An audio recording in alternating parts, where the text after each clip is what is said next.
Meni se čak jednom desilo da sam bila u polusnu i nakon što sam, da kažem, meditirala te meditacije i bila sam u nekom polusnu, da mi se desilo da me kao neka energija grli i da me čupa iz mog tela i vrati me nazad.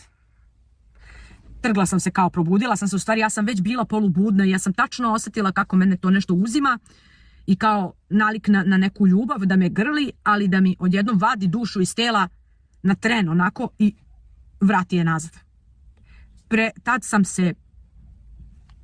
Ja sam se tad strašno uplašila.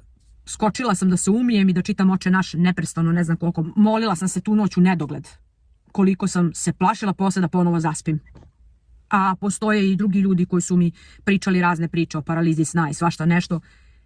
I to je zaista kad neko to doživi da se čovjek zapita da li je možda stvarno istina to što svi pričaju monasi i sveštenici da te nečastive sile postoje i da nam to rade. Ali ako imate Oče naš stalno na ustima, to je jedino oružje.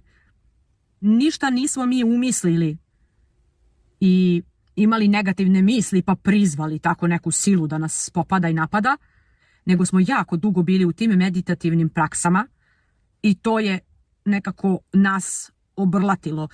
Postoje ljudi koji možda ne dožive nikad tako nešto dok meditiraju, ali zavisi verovatno koliko se dugo i posvećeno bavite time i čije meditacije koristite i čije glasove slušate. Ja mislim da to sve ima veze. Možda vam neko prija više, neko manje. Negde će pre da se nalepi na vas neka nečastiva sila, negde neće.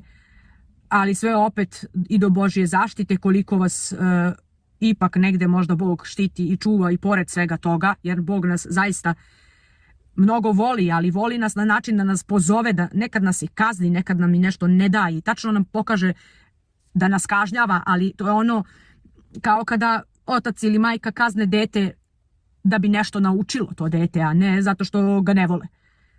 O tome se radi. Ovdje se o tome radi.